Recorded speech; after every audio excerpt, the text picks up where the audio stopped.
세계 경제 전망이 엇갈리고 있습니다. 이 미국도 마찬가지입니다. 지난 10년 동안 경기가 확장된 것처럼 계속해서 경기가 좋을 거라는 전망이 있는가 하면 조만간 경기 둔화가 시작될 거라는 전망도 있습니다. 미국 경기를 포함한 선진국 경기가 어떻게 될 것인가 하는 부분들에 대해서 얘기를 나눠보도록 하겠습니다. 최양호 현대경제연구원 고문 나오셨고요. 조영무 LG경제연구원 연구위원 나오셨습니다. 안녕하십니까? 네, 반갑습니다. 예. 미국 경제에 대한 얘기가 굉장히 많습니다. 아마 이렇게 많은 이유 중에 하나는 지난 10년 넘게 계속해서 경기가 좋아서 사상 최장기의 확장을 계속 지속을 했기 때문에 경제가 이렇게 계속해서 좋을 수는 없지 않겠느냐라고 하는 것에 대한 전망이 있기 때문이 아닌가라는 생각이 드는데요. 앞으로 미국 경제 어떻게 될 거라고 생각을 하십니까? 고문님 한번 말씀 좀 해주시겠습니까? 이게 참 혼조되는 그 경제 지표가 나와요. 한쪽으로 가면 예. 되는데 이제 129개월째 이제 확장 국면에 있는데 지금 뭐 미국에서는 징조들이 나오긴 했죠. 국채금리 장단기 역전되고 GDP가 계속 뭐 경제 성장률이 둔화되고 있는 뭐 그다음에 아까 말씀드린 제조업 PMI가 떨어졌는데 그럼에도 불구하고 또 다른 숫자들은 굉장히 좋게 나온단 말이죠. 예를 들어서 소매 판매 같은 데는 0.4%가 올랐어요. 4.7이 됐죠. 서비스업 PMI는요 56이 나왔어요. 예. 56은 굉장히 활발한 확장세를 할 때 나오는 숫자거든요. 그렇죠. 그래서 서비스업과 제조업이 지금 괴리가 이제 생겼고요. 고용 좋죠. 실업률도 최저가고 있죠. 그래서 과연 이게 혼조된 상황을 어떤 면에서 바라보느냐 이걸로 이 정책의 큰 방향이 좀 바뀔 것 같아서 예. 그래서 제롬 파월 의장의 역할이 훨씬 커졌다고 생각을 합니다. 예. 거기서 중심을 좀 잡아줘야 될 것 같습니다. 그렇겠죠. 아무렴 행정부는 계속해서 경기의 확장을 원하기 때문에 여러 가지 방법들을 계속 쓰고 싶어하는 그런 그렇죠. 성향을 갖고 있을 수밖에 없는데 역시 이제 그 부분을 계속 할 것이냐 말 것이냐 하는 것들은 칼을 쥐고 있는 이제 FRB의 예, 예. 그 역할이니까 뭐 일단 내일 보면 네. 어떤 형태의 정책을 취할 건가 하는 부분들을 알 수 있지 않을까 싶은데요. 그 연구위원님께도 한번 똑같은 질문을 좀 드려보고 싶은데 LG경제연구소에서는 그 지금뿐만 아니라 내년도에 그 미국의 경제가 어떻게 될 거라고 지금 그 생각을 하고 계십니까? 지금 상황은 사실 대기하면서 들었는데 예. 진행자께서 잘 정리를 해주신 것 같고요. 예. 전반적으로 보면은 소비는 괜찮고 그런데 산업활동, 특히 제조업 쪽에서 지금 우려가 커지고 있고요. 최근에 발표된 고용 동향 지표에서도 그러한 움직임들이 취업자 수 증가해서 제조업 쪽에서 부진한 것으로 나타나고 있는 것으로 보이고요. 그런 면에서 보면은 아직까지는 미중 무역 갈등의 부정적인 영향이 산업계 그리고 제조업 쪽을 중심으로 해서 영향을 미쳤고 그것이 미국 경제에 충분히 전반적으로 악영향을 미치고 있다라고 보기는 어려운 것 같고요. 하지만 저희 연구원은 미중 무역 갈등이 장기화될 것으로 예상을 하고 있기 때문에 그러한 면에서 그 부정적인 영향이 점차 더 커질 가능성이 있고요.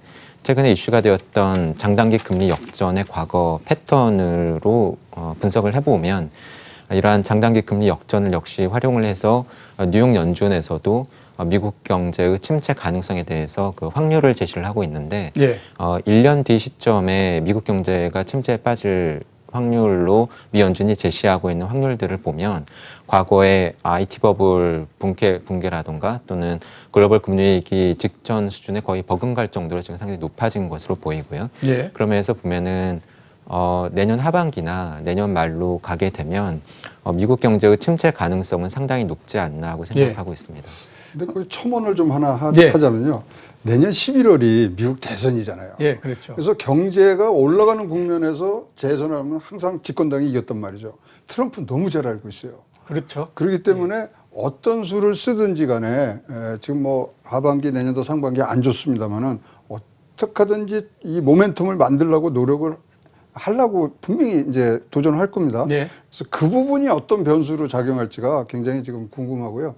사실 이제 OECD에서 나오는 선행지수는 지금 뭐 계속 떨어지다가 최근 6개월 동안 보합으로 갔어요. 그러니까 일단 저점을 찍은 거 아니냐 이런 평가도 있기 때문에 내년 트럼프의 대선 뭐 이런 것들이 정무적인 그런 이 팩터들이 들어오기 시작하면 조금 전망이 좀 엇갈릴 수도 있을 것 같습니다. 그렇겠죠.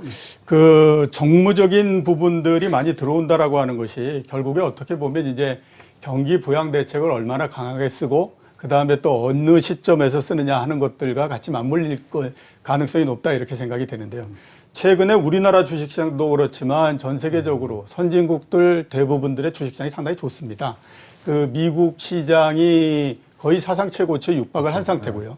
유럽 주식시장도 연중 최고치를 넘은 그런 그 상태인데 이 동력이 가장 큰 게 뭘까라고 생각을 해보니까 경기부양 대책이 역시 가장 큰 영향을 주고 있지 않는가라는 생각이 듭니다. 그러니까 7월 달에 미국이 금리 인하를 했고요. 그 이후에도 중국도 인하를 했고 유럽이 금리를 인하할 거라고는 그렇게 많이 생각을 하지 않았는데 역시 이 부분들에 동참을 했고 이런 형태이거든요.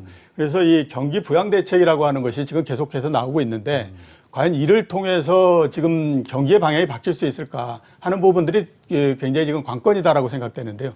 예, 그 미국 같은 경우에는 지금 좋으니까 문제가 없겠지만 유럽이나 이런 데는 굉장히 안 좋으니까 뭔가 방향을 좀 바꿔놔야 되는 그런 부분들인데 이 경기 부양 대책을 통해서 방향이나 이런 것들이 바뀔 수 있을까요? 하여튼 2008년도 금융위기 이후에 이렇게 중앙은행의 역할이 커진 적은 예. 뭐 없었던 것 같습니다. 그래서 그렇죠.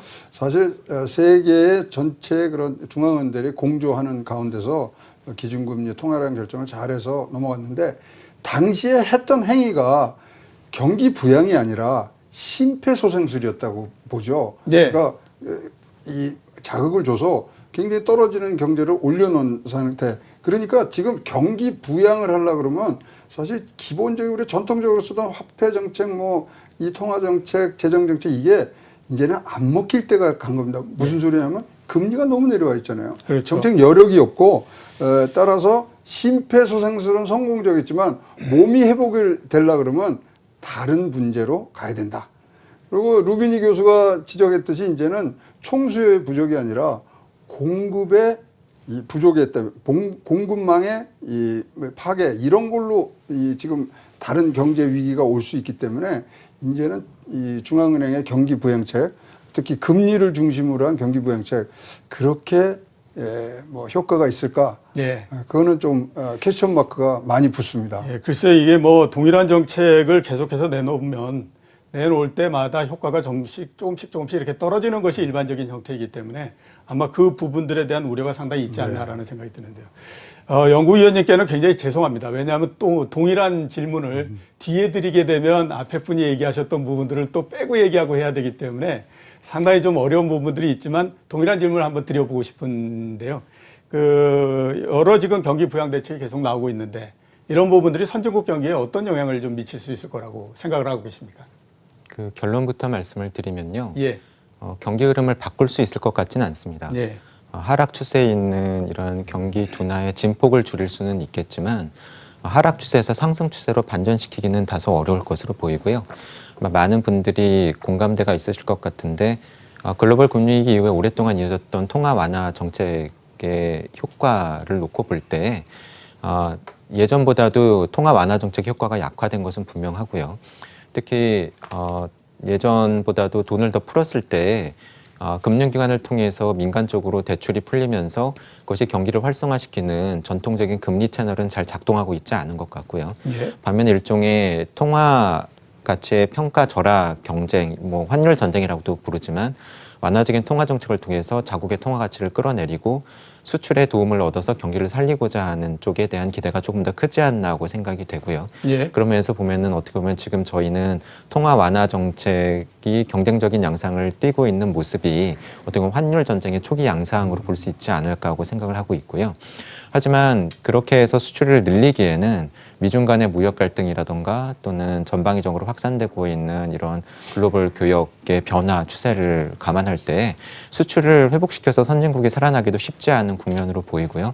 그런 면에서 완화적인 통화정책 효과는 분명히 제한적이고 도리어 과거보다도 적을 가능성이 있는 것으로 보이고요. 재정정책의 여력은 사실은 신흥국보다는 선진국이 확실히 지금 적은 것으로 보이고요.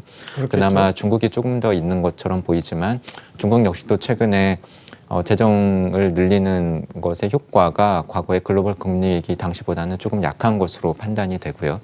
그런 면에서 보면은 지금 우리나라 한은에서도 그런 이야기를 하고 있지만 중앙은행은 재정 정책이 필요하다.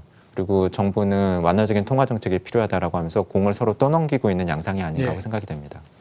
그 두 분 다가 공통적으로 그동안의 핵심적인 경기 부양 대책, 그다음에 경기를 유지하는 대책이었던 금융 완화 정책은 시간이 갈수록 조금씩 그 효과가 약해질 거다. 특히 이번 같은 경우에 그렇게 보시고 계시고요. 그다음에 이제 재정 쪽을 통한 그 재정 정책 이게 필요하다라고 말씀을 하셨는데 이 선진국 입장에서는 상당히 좀 이게 딜레마일 수밖에 없지 않나라는 생각이 좀 듭니다.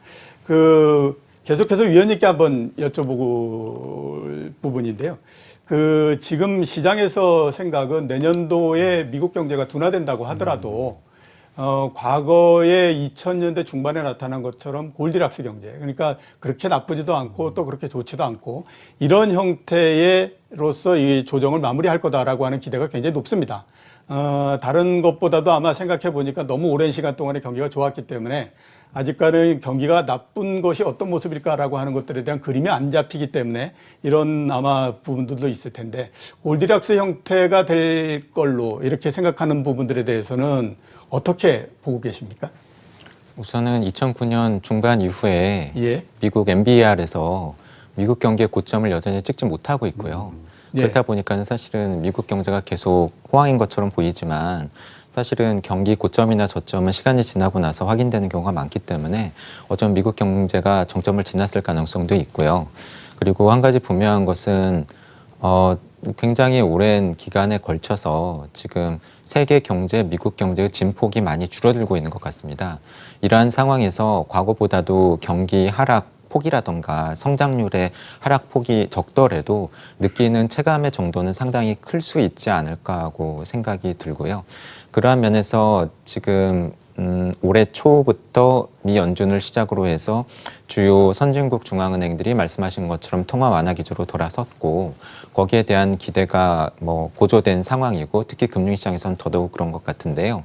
하지만 앞서 말씀드린 것처럼 실물 경기의 흐름 자체를 바꿔놓기는 다소 역부족인 것으로 보이고 예. 계속해서 세계 경제 성장세가 둔화되고 교육 증가는 더 빠르게 떨어지고 기업의 이익이 감소하는 가운데에서 완화적인 통화 정책으로 돈이 더 많이 풀리고 그것이 특정 부문으로 쏠리면서 과거 미국의 IT 주식처럼 특정한 쪽의 주가가 많이 오른다라고 한다면 이건 사실은 전형적인 버블이거든요. 예. 그런 면에서 앞으로의 세계 경제 흐름은 특정한 섹터, 특정한 자산에서 세계 경제 성장세가 둔화되는 가운데 버블이 생길 가능성은 조금씩 더 높아지고 있지 않나 하고 생각이 됩니다. 예.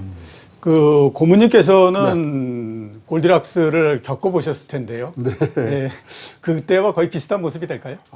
그 60년대나 뭐 이럴 때보다는 뭐 조금 이 폭이 적어드는 거지. 그러니까 예. 골디락스까지는 가는 게 아니고요. 예. 근데 뭐 쉽게 말해서 지뢰밭이 너무 많은 거죠. 지금은. 지뢰밭이요? 그때는 같이 모든 전 세계가 같은 방향으로 움직였는데 지금 지뢰가 너무 많고요.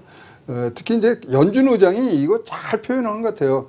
경기 침체를 예상하지는 않지만 예. 가장 현명하고 가능성 있는 전망은 완만한 성장이다. 예. 그러니까 완만한 성장은 쭉 갖고 갈 것 같아요. 그리고 지금 이렇게 이제 뭐 이번에 사우디 사태 때문에 유가가 한번 흔들리기 시작하면 예. 역시 달러는 미국에서 뭐 어차피 원유는 다 페트로 달러 이 제도기 때문에 그래서 달러가 또 중심이 되는 이 뭐 모습이 들어오면 골디락스가 아니라 조금 더 체온이 좀 높은 네, 그 상태로 가지 않겠냐. 그래서 예.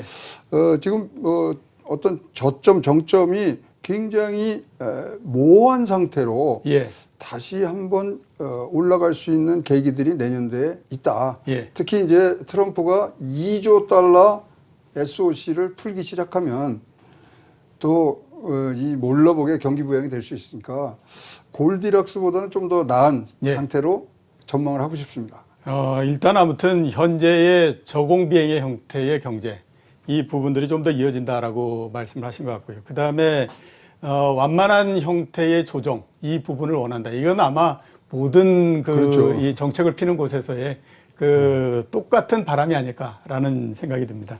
좀 전에 유가 그 다음에 이제 드론 공격 이런 부분들 말씀하셨으니까 최근에 그 사우디아라비아 유전에 대한 공격을 하면서 유가가 정말 그 요동을 치고 있는 상태입니다. 네. 하루 사이에 10% 넘게 오르기도 했다가 또 5% 떨어지기도 했다가 막 이런 형태를 지금 보이고 있거든요.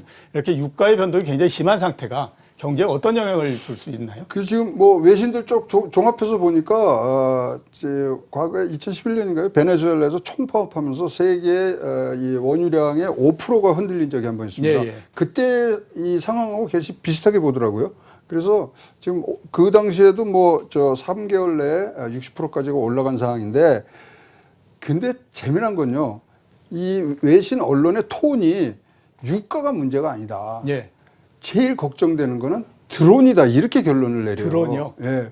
왜냐면 이제 이 유가에 관해서는 뭐 배우 이 설이요 한 20가지 됩니다. 예, 그렇겠죠. 그래서 뭐 일부러 했다 뭐 등등인데, 과연 그거는 어떤 식으로든지 시나리오를 만들어서 가는데, 앞으로 드론에 이렇게 뭐 취약한 방어 구조를 갖고 있으면 이거는 세계에서 다 터질 수 있다.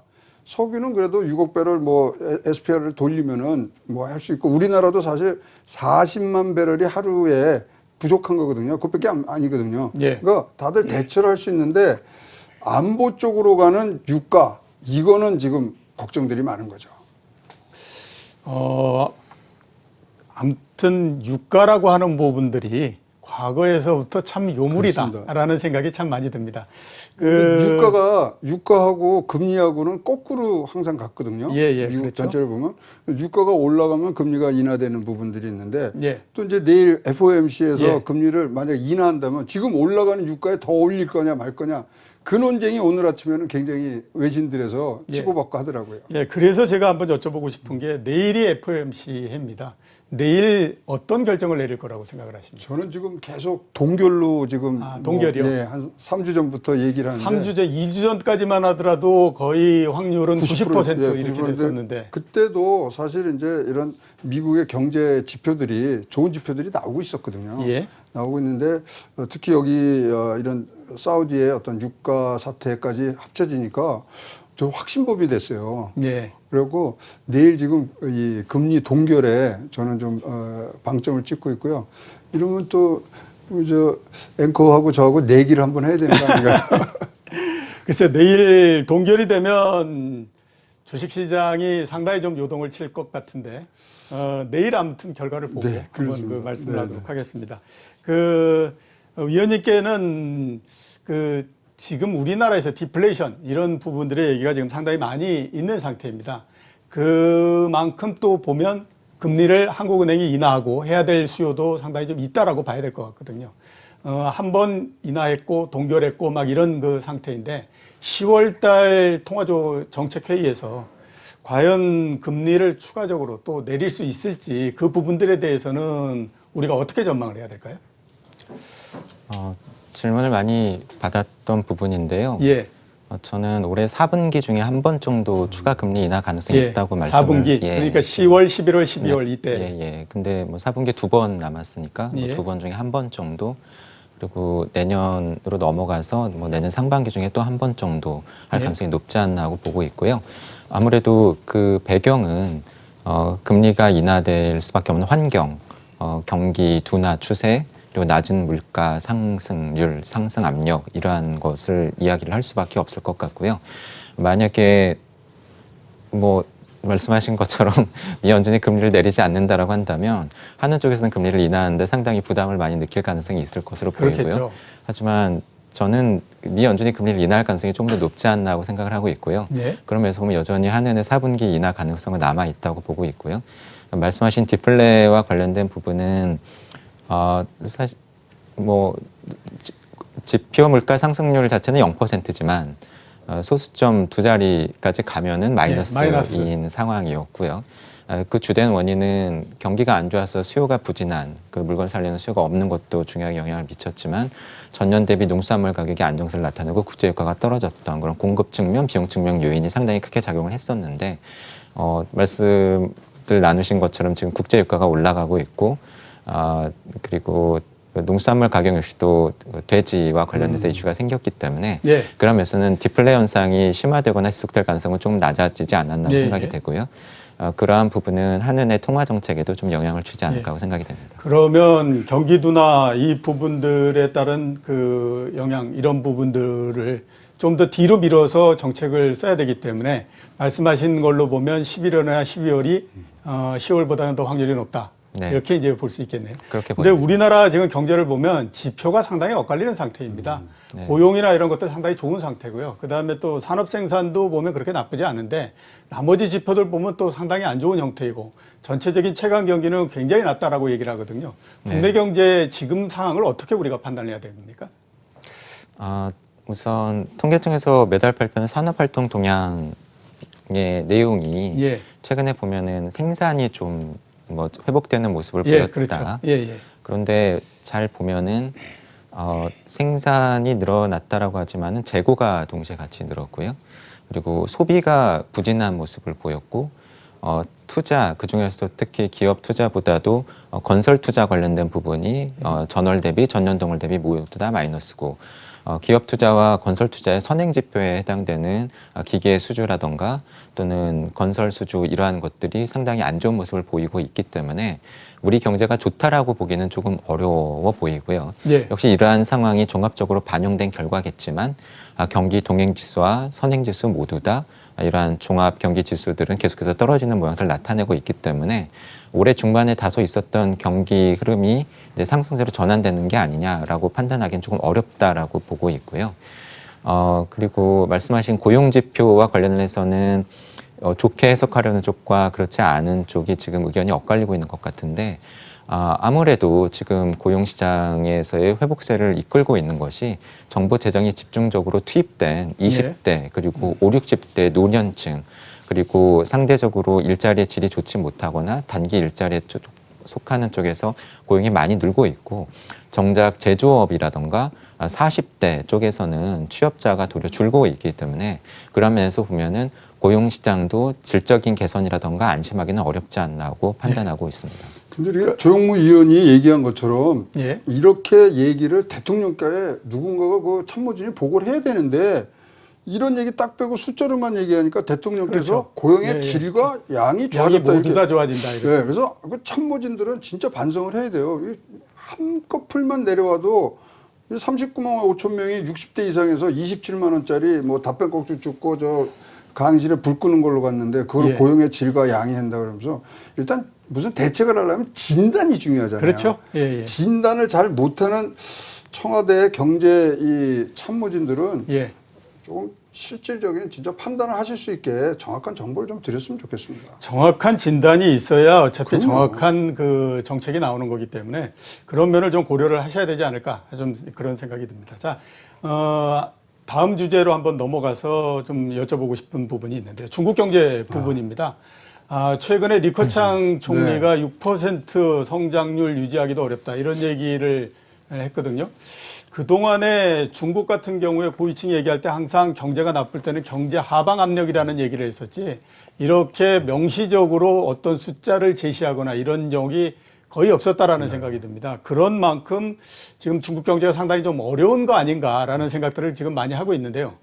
중국 경제는 우리가 어떻게 봐야만 됩니까? 이게 리커창 총리가 사실 중국 총리 중에 최초의 경제학 박사가 총리가 된 케이스거든요. 예, 그렇죠. 그래서 이 경제에 대해서 굉장히 잘 아시는데 이번에 발표한 거를 뭐 그 내용만 딱 따지고 보면은 이상하다 이럴 텐데 발표한 장소랑 타이밍이 굉장히 묘합니다. 예.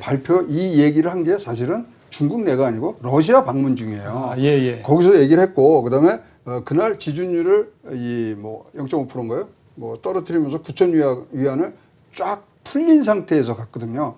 따라서 이것은 사실 내부용이기보다는 외부에 어떤 미중 무역 전쟁 등에 대한 메시지를 보이는 거지 예. 결코 이제 갖고 있는 그런 속내들은 숨겼다고 보고요.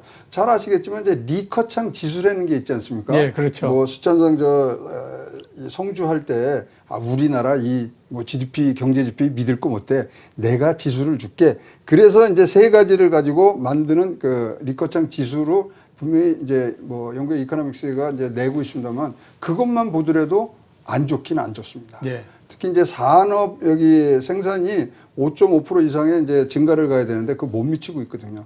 이제 그래서 사실 이게 어떤 이 중국 경제의 민낯을 보여주기보다는 예. 장소와 시기를 보니 조금 외부의 어떤 미중 무역 전쟁의 어떤 단면을 부각시키기 위한 발언 아니었냐 이제 보여집니다. 그러니까 장소와 시간의 필요에 의해서 그 얘기를 했기 때문에 네.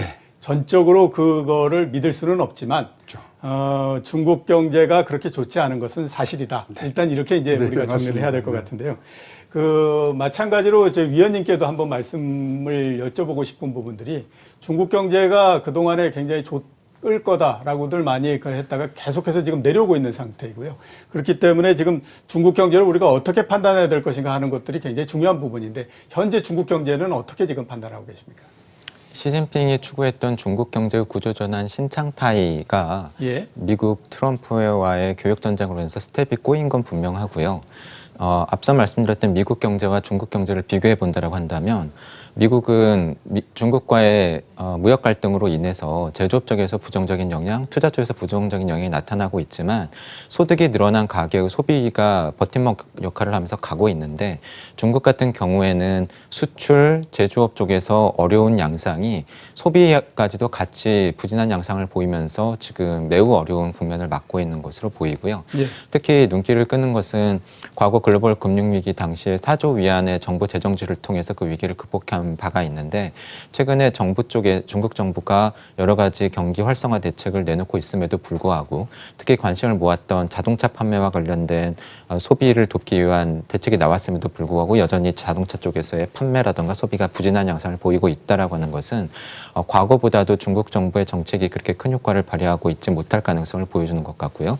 예. 특히 그림자 금융에 대한 우려 때문에 통화 쪽에서도 다소 구조 전환을 위한 노력을 기울이다가 경기가 둔화되면서 지난해, 지지난해 그림자 금융에 대한 구조조정 속도를 다소 늦추고 다시 돈을 푸는 모양새를 취하고는 있지만 미국이 중국을 환율 조작국으로 지정을 하면서 돈을 많이 풀었을 때 위안화 가치가 크게 떨어지는 것에 대해서 중국 역시도 크게 부담감을 느낄 수밖에 없기 때문에 그런 면에서 보면은 중국은 재정 정책 효과가 전망 같지 못하고 예. 통화 완화 정책을 아주 큰 강도로 쓰기 어려운 쉽지 않은 양상을 맞고 있다라고 볼 수 있겠습니다. 예, 그 말씀을 하셨으니까 다시 한번 좀 여쭤봐야 될 부분이 있는 것 같은데요. 얼마 전에 중국 정부가 부양책을 내놓지 않은 거는 아니지 않습니까? 상당한 아무튼 규모의 부양책을 내놨는데 그 이후의 결과를 보면 뭐 과거에 비해서는 효과가 상당히 좀 떨어진다 이런 생각이 많이 듭니다. 소비가 잘 부양된 것도 아니고 그러다 보니까 내수 경기가 활성화되는 것도 아니고 뭐 이런 형태로서 지금 기결이 되고 있는 상태이거든요. 네. 중국의 경기 부양책 이 부분들이 과연 지금 효과를 앞으로도 낼 수 있을 것인가 하는 부분들이 지금 상당히 관심사일 수밖에 없는데 어떻게 효과가 좀 앞으로라도 좀 날 수 있을 거라고 지금 보고 계시는 건죠? 앞서 말씀드린 것처럼 과거에 비해서는 효과가 약할 거라고 말씀을 드렸지만 동시에 관심들을 많이 가지시는 것이 그렇게 볼 때 중국 경제가 하드랜딩을 할 것이냐 또는 위기에 빠질 것이냐라고 하는 질문을 역시 많이들 주시는데요. 앞서 말씀드렸던 선진국과 중국 경제를 근본적으로 다르게 봐야 되는 부분은 선진국에 비해서는 중국은 분명히 재정 지출 확대 여력이 있다. GDP 대비 국가 채무 비율, 정부 채무 비율이 낮고 과거에도 정부 재정 지출 확대를 통해서 경제 위기를 극복했던 경험이 있기 때문에 그러한 부분에서 위기까지 빠질 가능성은 높지는 않아 보인다. 하지만 변수는 트럼프와 미국이 어느 만큼 몰아붙일 것인가. 그리고 과거에 비해서 약화되고 있는 정부 재정 지출이라든가 경기 활성화 대책이 앞으로 어떤 효과를 낼 것인가. 그리고 특히 지금 진행되고 있는 홍콩 사태와 관련을 해서 혹시라도 중국의 부동산 경기라던가 또는 중국 기업의 자금 조달 창구 역할을 했었던 홍콩의 금융시장이 어려워질 때 중국 기업들이 받을 악영향 이러한 부분들은 저희가 관심을 가지고 봐야 될 변수인 것 같습니다. 역시 이 부분에서도 계속해서 나오는 문제가 미중 무역 분쟁이 어떻게 될 것인가 이것들에 따라서 굉장히 향후에 변화가 심할 거다. 이렇게 이제 계속 우리가 정리할 수밖에 없는데요. 고문님께는 한번 이런 질문을 좀 드리고 싶습니다. 우리가 앞에서 경기 둔화 얘기도 했고, 그 다음에 또 경기 부양 얘기도 했고 했는데, 시간을 우리가 굉장히 오래전으로 돌아가서 금융위기가 발생했던 당시로 돌아가서 네네. 우리가 어떤 생각을 했는가 하는 거를 한번 살펴보면 그 당시에 이런 얘기들을 굉장히 많이 했던 것 같거든요.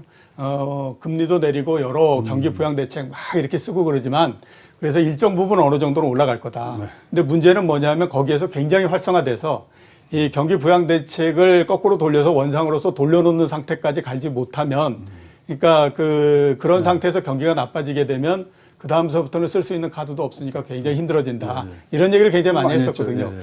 그 앞으로 어떤 대책이 있을 수 있을지 그리고 지금 그 하는 우리가 얘기했던 부분들이 맞아 들어가고 있는 건지 그 부분에 대한 평가를 좀 해주셨으면 좋겠습니다. 저희가 이제 그런 정책을 썼던 거는 다른 게 아니라 사실 1970년대 스태그플레이션, 인플레이션 때문에 굉장히 압력을 받았기 때문에 예. 사실 모든 중앙은행이 뭘 봤냐면 총 수요를 봤어요. 근데 지금은 완전히 공급 쪽에서 글로벌 공급망부터 무너지는 이런 사태이기 때문에 과연 어디를 자극을 줘야 되느냐. 예. 그러니까 전통적인 통화 정책이나 이 재정 정책이 더 이상 민간의 소비와 투자에 지금 연결이 안 되는 지금 끊어진 상태로 지금 가고 있거든요. 그래서 다시 우리가 새로운 도약을 위해서는 일단 공급 쪽에서 한번 지켜보는 그런 중앙은행의 시각 변화가 있지 않는 한 진짜 돈만 굉장히 많이 씁니다. 지금 우리나라 자체도 이렇게 완화적인 재정 정책 쓴 적이 없거든요. 예, 그렇죠. 그럼에도 불구하고 민간의 소비 투자가 지금 자극을 안 받고 있는 즉 유동성 함정에 지금 들어갈까 말까 하고 있는 부분들에서 자 이렇게 성적표들이 나쁘게 받으면 왜 공부하는 방법을 좀 바꾸잖아요. 예, 예. 그런 것처럼 지금의 이 재정 승수가 0.15까지 내려온 이 상태에서는 뭔가 다른 방면, 총수요가 이제 아니고 총 공급 쪽에서 한번 바라본 그렇다면 기업이 어떤 식으로 우리가 활성화가 되어야 되느냐 그런 논의들이 더 있었으면 좋겠습니다. 예. 저성장, 디플레이션 이런 단어들은 경제학적으로 봤을 때 굉장히 꺼릴 수밖에 없는 단어들입니다. 왜냐하면 이것이 한번 시작되게 되면 여기에서부터 벗어나기가 굉장히 어려운 상태가 되기 때문에 그렇습니다. 앞으로 세계 경제가 어떻게 진행될 것인가 하는 것들을 좀 관심 있게 지켜보셨으면 하는 생각입니다. 자, 오늘 두 분 나와주셔서 감사합니다.